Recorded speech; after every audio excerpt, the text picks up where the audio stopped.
Welcome to Financial Progress Podcast. We have a special guest today, Nora Davila from Inversionista Gal. She is a certified financial education instructor. Welcome, Nora. Welcome. Hello. Thank you very much. Thanks for the invitation. Chrissy, Jess, I love what you're doing. I love that you came up with this project idea, financial progress, to help and serve the community. So I'm really excited for you guys. I'm so excited for how you're going to help people, your audience, and I'm honored to be here today. Thank you so much. Yeah, we really appreciate that, definitely. And we really appreciate your support and accepting the invitation to come on, because it's all about the stories and the power and impact that comes with that. So really appreciate that. Amen to that. Yeah. So Nora, can you tell us a bit about your financial progress over the years? Financial progress over the year. That's a great question, Chrissy, because when you start working in your finances, you come with so much baggage from your childhood, from your money mindset, from your family, that you don't realize. Like, you all of a sudden, well, you're an adult, you are taking care of work, family, life, and then all of a sudden you said, okay, I need to start taking care of my finances, like, very seriously. But when you start working in that, then it comes like, oh, why do I have this scarcity mindset? Oh, wait, that's what I heard my whole childhood. Definitely. Right? Yes. So when we talk about financial progress, it's like, okay, it's your whole life. You are working in your finance because it's your mindset. Mm-hmm. So I will start with my money story and my progress when I was committed to improve my money mindset. When I consciously said, okay, Nora, like, it's not just numbers. There are emotions behind this. Mm-hmm. And I will say that started in 2017. Actually, after, it's weird because it was after I bought my first home. So I bought my house like May 2017. So it was by the end of the year that I started, working. I always work in my budget, my finances. I have been having a budget since 2011. I'm a Excel spreadsheet gal, I would say. I don't know about you guys, but it was just numbers. Like, there was no intention. There was like no goal. I just saved because my mom told me my whole life, yeah, you need to save for a rainy day. You need to save, but there was no intention. There was no investment behind. There was no goal. So I don't consider that as I was making progress financially because I was not intentional. So that's what happened. And in 2017, then I started reading more books. I discovered Mr. Money Mustache through minimalism. I was living on a tiny house. I discovered minimalism because it was such tiny. So I was looking, like, how do you live in this like 600 square foot house, which is so challenging here in the Bay Area. So it was such a fun experience. Discovered Mr. Money Mustache, kept reading books, listening to podcasts. And I remember this was like my top podcast, which is amazing because you guys are doing a podcast, and it's like, this is the impact podcast have on people that will listen. So I started listening to BP Money. So it was a Bigger Pockets Money podcast. Yes. And I remember I listened that podcast since the first episode. Like, even before it released, I was like listening there. And that's how I started my financial progress. What was the aha moments? So many, right? Yes. It's like, I also emphasize that happened in 2017, like end of the year, because when I'm listening all this, I already bought the house, and I'm like, oh shoot, was this a financial mistake? You already went through your financial mistake. Yes. So I will say the aha moment was that I was not investing intentionally. There was a lot of fear, being a minority, being a woman. Never heard about this before. I'm coming from Puerto Rico. I'm coming from a I was born and raised over there, and my family never talked about investing, not in the stock market, not investing in real estate. All I was listening was to save. And actually, and this happens in many, many families, right? Like my mom was the saver, my dad was the spender, and there is always like that friction, like push, pull. So it was hard because it feels like as a child, like you're learning from both, and you're like confused, like, wait, like you're telling me this, but you're telling me that. So it's funny. Maybe one child will pick one, and then your brother picks the other. Who knows? Like it can happen. Yeah. But like coming from these beginnings where I never learned about investing, I never heard about that. Maybe at some conference when I was in grad school, I started listening more to investors, but it never crossed my mind that it was something I could do. And listening to the podcast, listening to them, listening to real interviews of real people, like listening to their stories, is like, oh wait, this is something I can do. And Jess, I will say that was the aha moment when you realize, like, wait, this is not something I'm seeing out there. That's something I can do. That's something I can try. Just saying, yeah, I can do it. I think that was a aha moment. Then there is how do you do it, but that's another conversation. That's a great answer, because I would say I probably asked a few people that question, and it always comes down to that investment part. And that was my aha moment, where I was looking at a graph, and the graph showed, I think it was 21-year-old who started investing and versus like 35-year-olds, and how like in 20 years where they got. And I was just like, wait a minute, why nobody told me this? Like, this is not fair. But that was my aha moment. I was like, okay, yes, I'm in my 30s, but I'm gonna find a way to make it. So yeah, that's how it goes. Let me tell you a little bit more of my financial progress, because even though like you're listening to podcasts, listening to books, you can still make financial mistakes. yes. And that's okay. And that's okay, because we're learning. Like Right. I prefer like you move forward, even though you might make like a tiny mistake. It's like, okay, you go up the staircase and it's a little bit wobbly, but doesn't matter because you're a little bit up, and then just make that stable and then keep going. So that happened to me. So after that, it's not like pink and roses. And what happened was, like, this was in December. I'm like, oh my gosh, I need to invest, blah, blah, blah. I went to the bank for some reason, like it was something about the house or something. So what happened is that they matched me with a financial advisor. And I will say, supposedly a financial advisor would end up being a salesperson. So when that happened, I got into it. I end up hiring and having a financial advisor or financial salesperson from this investment company for a year and a half. So basically, I go there. It was a very quick first meeting. Actually, it was a she. She actually helped me to set up my first Roth IRA, because I remember this was like early in the year. And then she said, oh, you can still do your Roth IRA for the previous year. So that happened. And then she showed me like just some graph, like how the market keeps going. And at that point, you know what I did? What everyone that doesn't know and doesn't educate themselves enough do. I said, okay, here, take my money, invest it for me. So that's what I did. There was a lot of fear. There was a lot of hesitation, of course, for my part.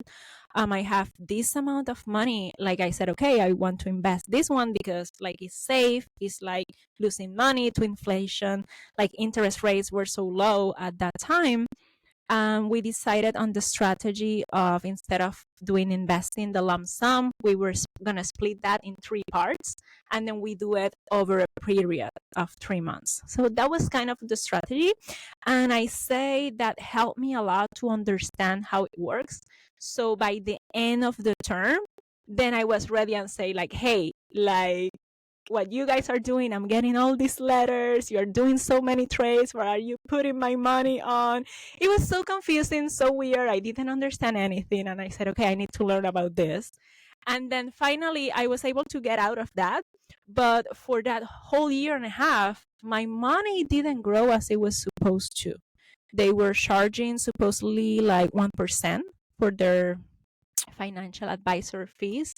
Like 1%. And they were putting me in funds from their firm. They were like buying and selling very often. So at the end of the year, I didn't make much progress. But I went through the experience, and I learned that if you ever hire a financial advisor, it has to be a fiduciary person. Fiduciary. Fiduciary that is going to put your interest first. And actually, a year later, I couldn't find this lady anymore. Like, she was no longer in the firm. It's like you go, it's so weird. It's like, oh, she was the one that got me into it. And it's like, where is she? So yeah, it's things that happen. I'm not saying that is good or bad, but most financial advisors out there, they're actually salespeople. And that's why part of my financial progress was to get educated. Like, how does it work? At least if you don't do it yourself, you need to understand how it works, how they're getting paid, how your money is growing. And you need to make sure like your money is staying in your purse, it's staying in your pocket, right? You don't want to like give it. You want it to grow for you, for your future. So that was part of my financial progress, my financial mistake. I will say one of my biggest financial mistakes. Wow, that's a whole podcast by itself. Yeah. Like, financial advisors beware. So going from a portfolio, or say that they had you invested in where it was like actively managed, like what does your portfolio look like now? Is it more passively managed with like index funds, or what does that look like? That's a great question, because of course they have you actively managed. They put you in these weird like funds, weird names that you don't know what they're following. But on the side, I was investing in individual stocks.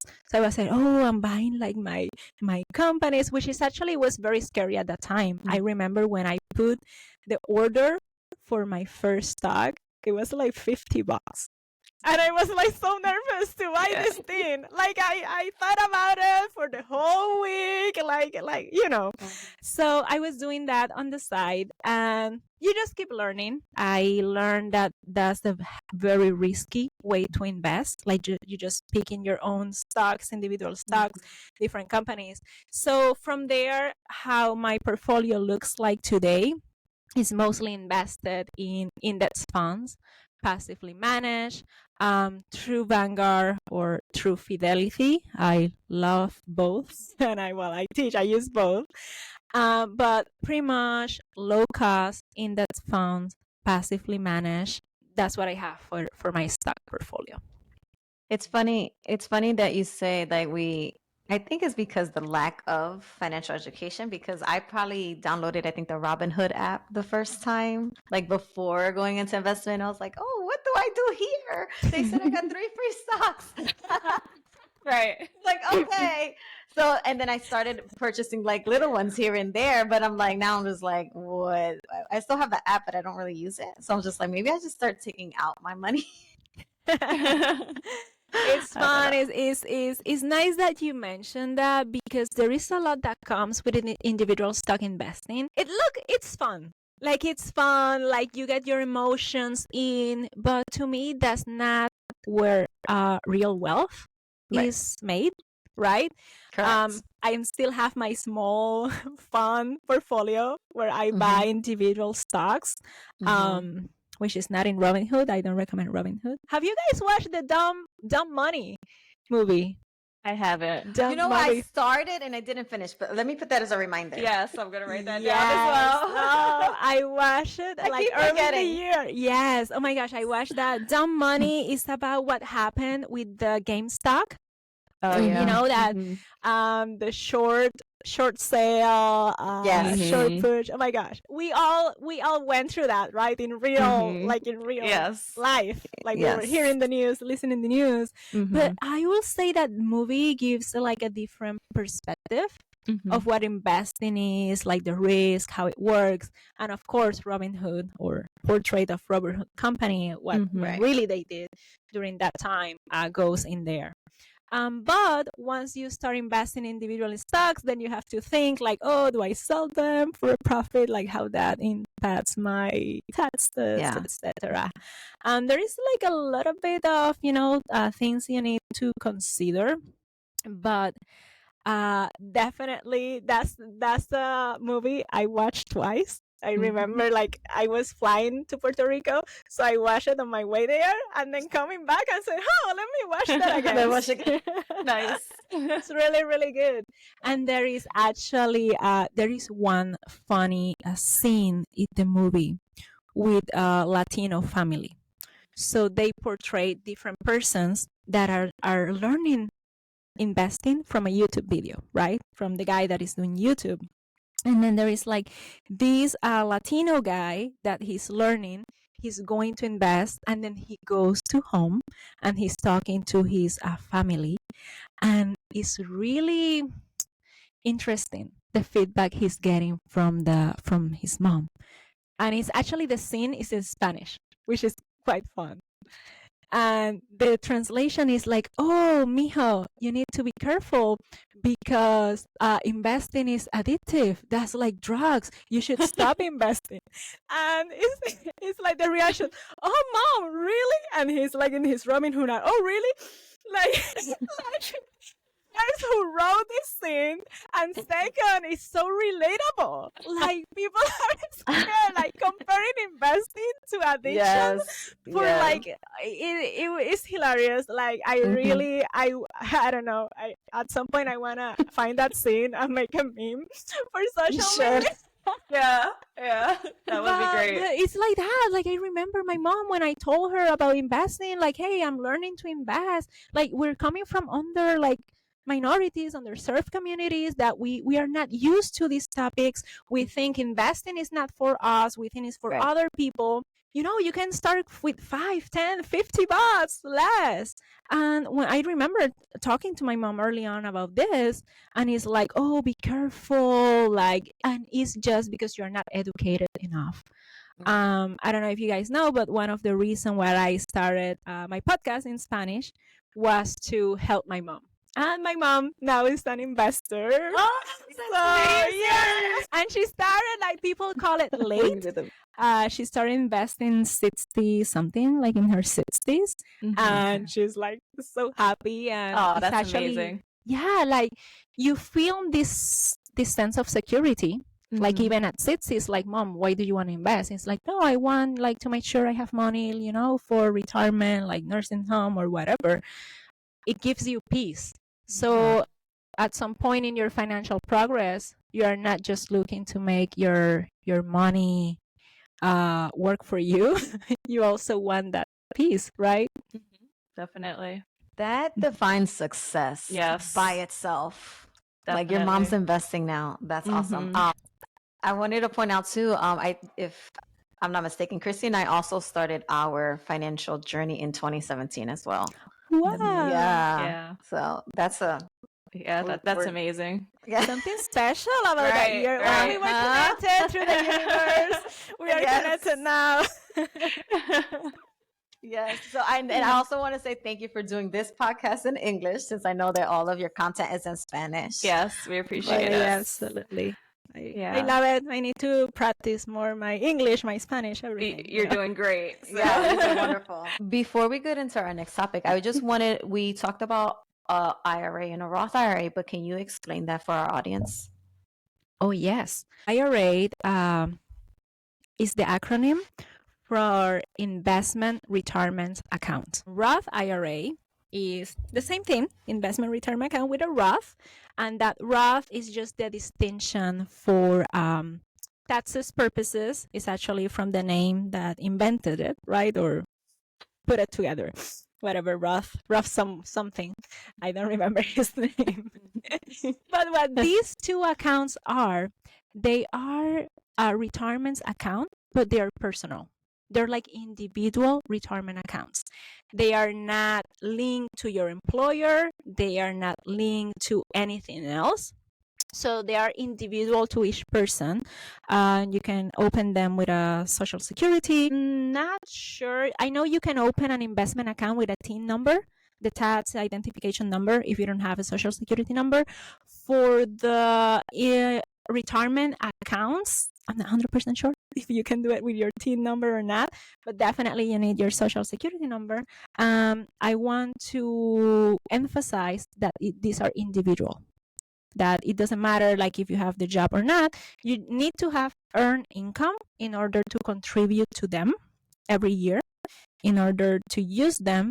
But these are accounts that you open with a brokerage. Sadly, some banks open also these accounts, but they're not investment. So definitely, if you're going to open an IRA account, do it through a brokerage firm, so you can take that contribution that you put in there and you invest it and you let it grow, because there are rules or how to take that money out. And you can take that money out in US at 55 and a half, right? So if you're gonna let that money there, you need to invest it first. Don't forget that step. So many people forget that.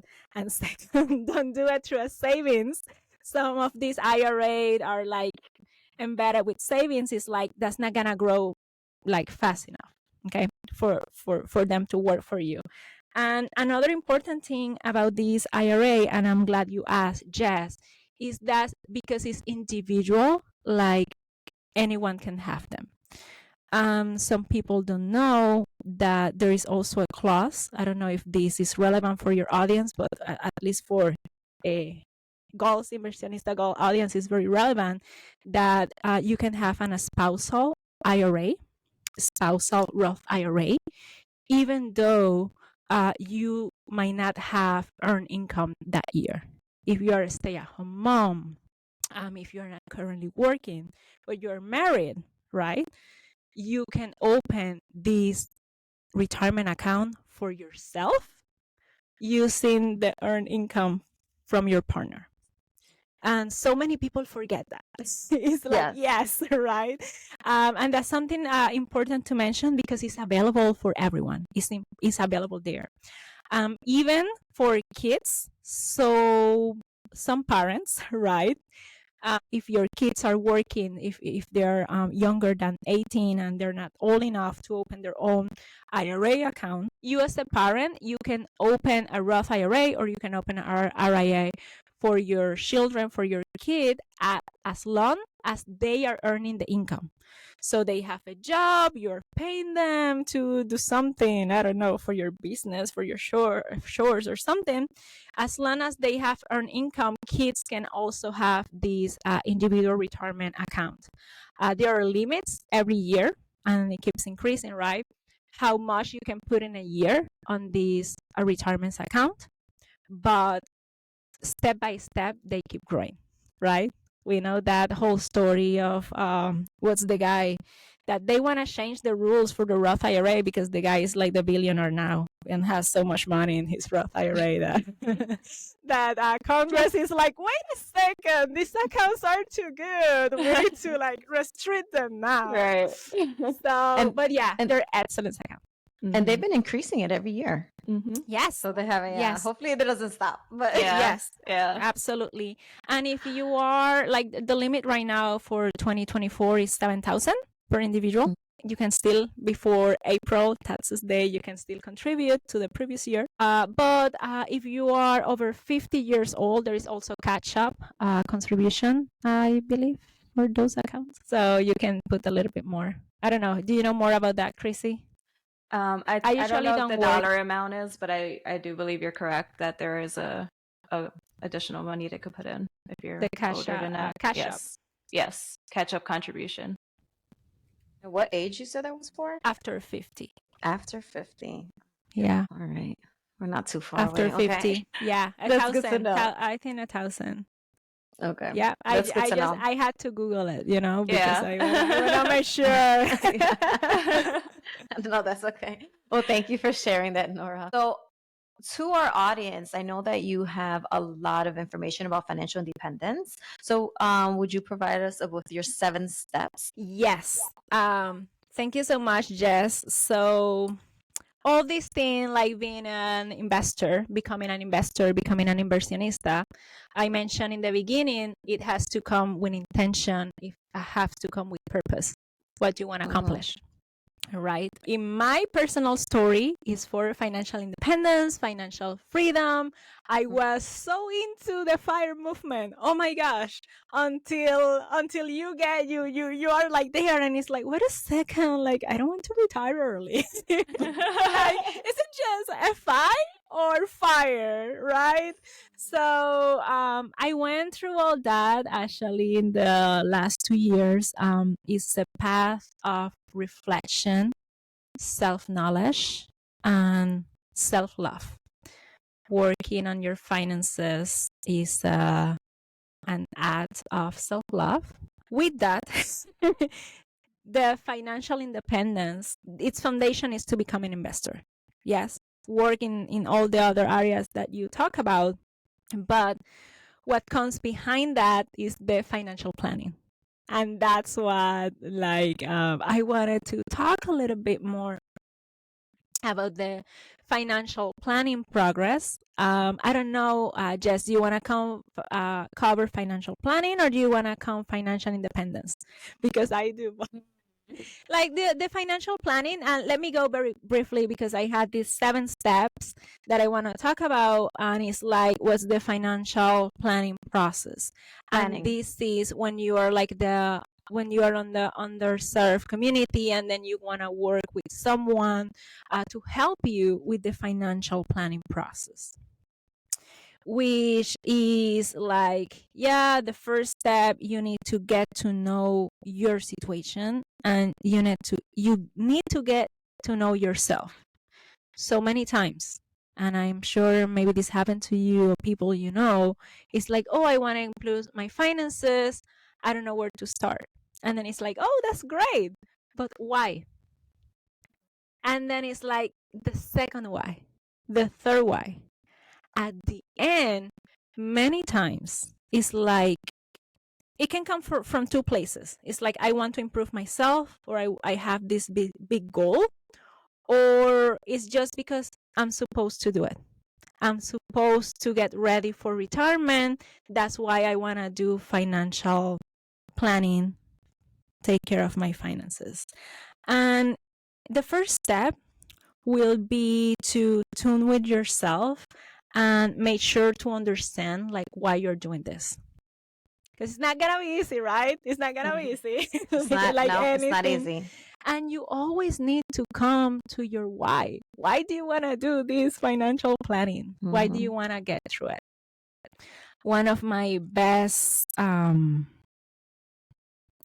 like my best situation. I don't know. What about you guys? Maybe you share this. But like, why do you want to do financial planning? Because financial planning is not the... But it's like that emotion. There is always a key emotion behind that. Look for that. Look for that emotion. And that will be the first step.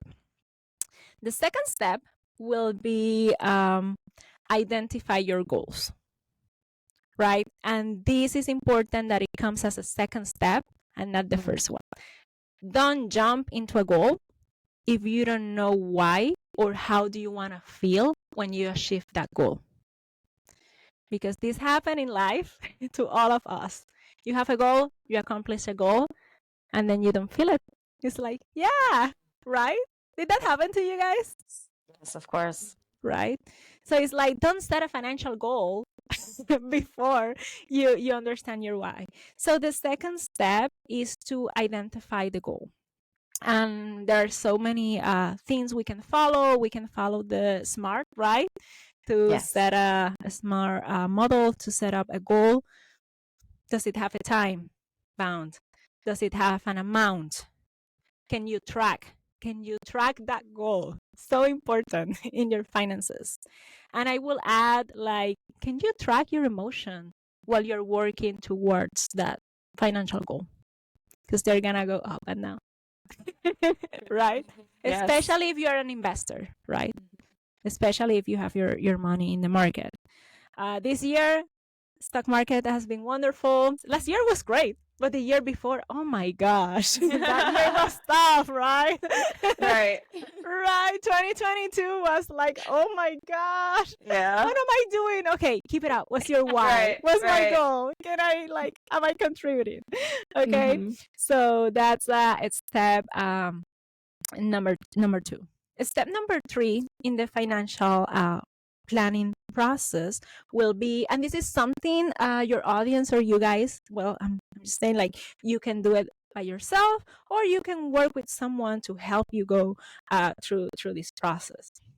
Fiduciary, okay? Fiduciary. Am I pronouncing that correctly? I have trouble with that word. I think you're doing it correctly, yes. So the third step will be to analyze or make a plan of action. You know your why, you know what's your goal, what's your plan on action? Like, how are you going to move there? And then here, when you're making that plan of action, it becomes very critical, your goal. Here in the financial, you can imagine you have, okay, these are my 7 steps, right? That looks at them as a cycle for a financial planning process. But then here on a step number 3, when you're making your plan on action, here is like, okay, what are the steps to reach financial independence? Is your goal financial independence? Then it comes those steps. Here we go. So we got them together. So here it comes, okay, how are we planning to tackle debt? Do you have debt? Are you gonna first have a plan for a debt payoff? Are you gonna invest? How are you gonna invest? Like, what's gonna be your strategy? We talked in the beginning, Chrissy asked about passive, active, individual. Like, what's gonna be your strategy? In the strategy also comes, like, what accounts are you going to use to invest? One thing is just to have one investing account and then, like, oh, put your money there, is invested. That's not really having an investment plan. You really need to diversify not only your investments, you need to diversify your accounts, and just ask about the IRA accounts and Roth IRA. So in your plan of actions, what accounts are you going to have? Are you going to have an IRA? Are you going to have a retirement plan through your employer? Are you going to have another investment account for your kids, for yourself? Is that going to be, you're going to have for different goals, right? For a house, buying a house, or you're going to have other for financial independence, work optional, or something like that. So here it comes, and this is one step number 3 is very fundamental. And this is the part of the financial planning that we mostly need a little bit of help, because at this point, it's where you don't know what you don't know, right? It's like, okay, I want to do all this. How do you prioritize? It's not that you don't know what you have to do. It's like, yeah, you know what to do, but what's the order? Like, what comes first? What comes later, right? I always say there is always space in your financial plan to invest.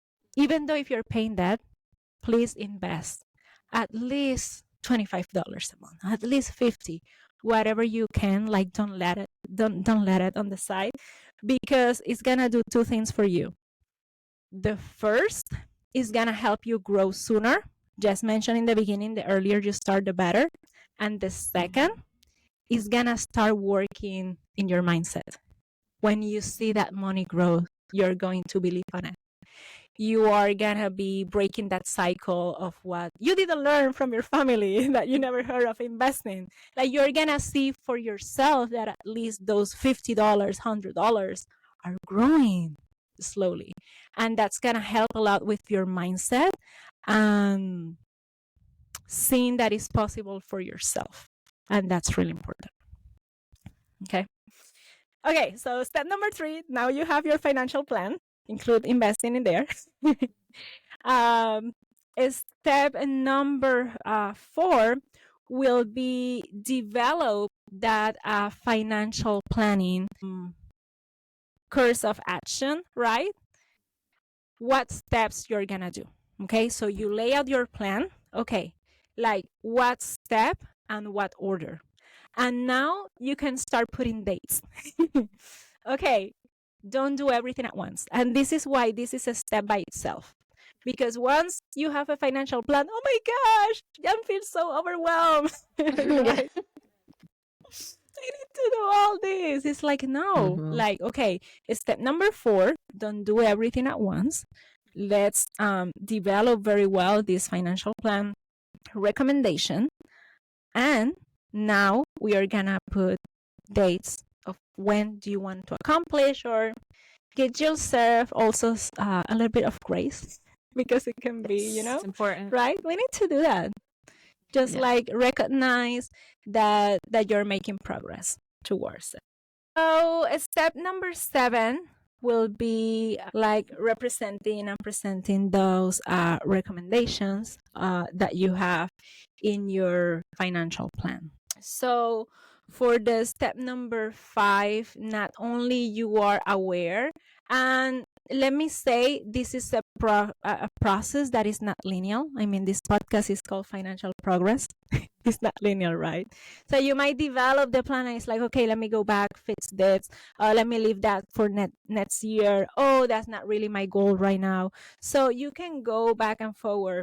So step number 5 is more like the fine tuning. And this is not something that you do in a day, that you do in a week. So once you start working on it, now it's time to track how you're gonna track this financial plan, how you're gonna track the progress once you put the days on it. Okay. So step number 6 will be the implementation part. So for the implementation part, you can do it yourself. Best thing to do implementation is to get accountability. Getting a partner to do this project with you, right? Yes. Like you tell yourself, oh, this day I'm gonna do this, and that. Okay. No. Step number 6. Let's get that implementation. Let's get accountable. Like what works for you.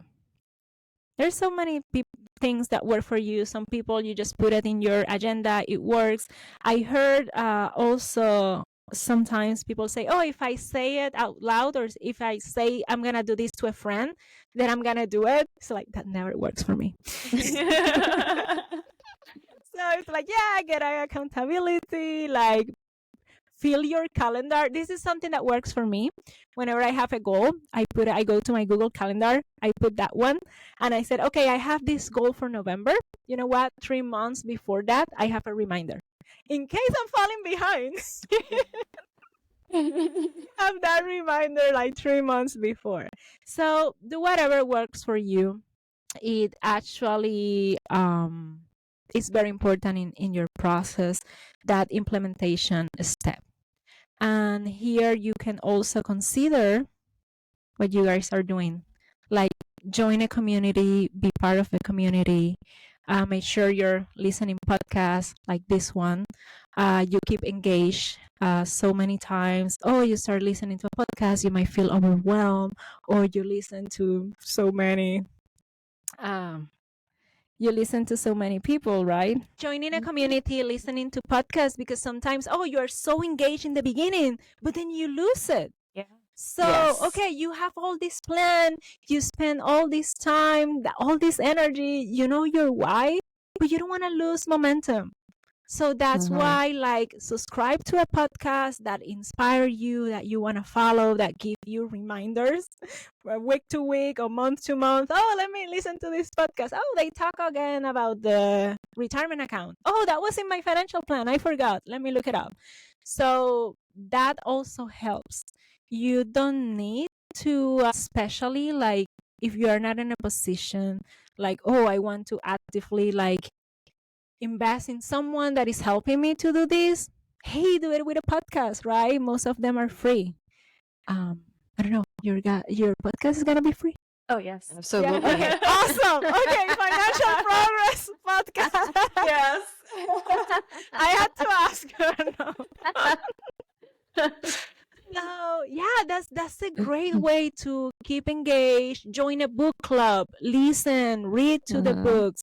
You need to have this financial plan, but you need to keep working your mindset, like always. Like always work your mindset. So that's step number 8, and step number 7 is monitor and update your responsibilities or what you have to do. Okay. And this is the last step of the financial planning process. And this way that you're not only doing the tracking and the monitoring and updating, because you can do it again. Once you are in step 7, okay, let me see how I did. You can do it once a year, once a month, or every 3 months. It's like, are you going back to step number 1? What's your why? Did you come to step number 7? And is there a disconnect now between your first step, your why, your intention, and this thing that you're tracking, this thing that you're doing? Don't get me wrong, but this can happen so many times, right? Oh, Yeah. this like we think this is linear. And then we start here, oh, this is my goal, this is my purpose, this is my why. You start working on it, then you learn, then you experience, then you go through the high and lows, then you go back, and then, oh, I'm tracking. I'm now in the last step. I'm tracking, I'm updating. But wait a second, this wasn't what I said before, right? And most of the time, that's a good sign. Most of the time, that means you're growing through the process, right? You are enjoying yourself, you are learning, and you're growing. And that's okay, because now you can go back, right? And now you can set new goals, maybe be more bold, set new goals, set new intentions, and keep moving through your financial progress with intention and with purpose. So that's a summary of the 7 steps. That was great information. Yes, definitely. So, what is the single most important piece of financial wisdom you would like to leave with our audience?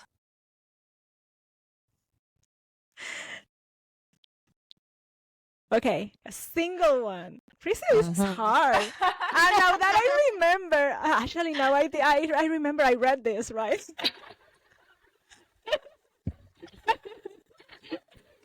And now I remember I read this.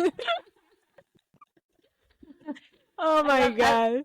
I love your energy. Though. I know, it's amazing. great. It's so great. Thanks. Okay, one piece of financial advice I can leave you guys, and this is for your finance and for your future, is to invest in yourself, meaning at the same time that you are investing your money, working in your financial goals, work your mindset. Invest in your mindset. I like to think like something happens, I lose all my assets, you lose all your wealth, you have you.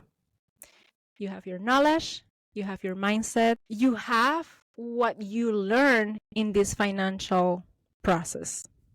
In this financial process, you were growing, you were doing step by steps. Things happen in life. So if this happened, you have your mindset, you have your money mindset, good, straight, your investor mindset. So you have your inversionista spirit. You will build it back. Many times what move people, and we are humans, and this is because we're human, we are in survival mode, is fear, right? We have fear of moving forward. We have fear of get out of our comfort zone. We have fear of losing our money. That's why people don't invest, because it can be addicting. Yes. But if you work on your mindset, you're gonna remove those barriers. And when you work in your money mindset, you're helping yourself now, you're helping your future self, and you can also help your family, and you can help your community.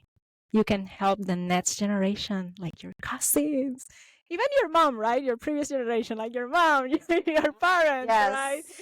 So, and just because you decided to work in your money mindset.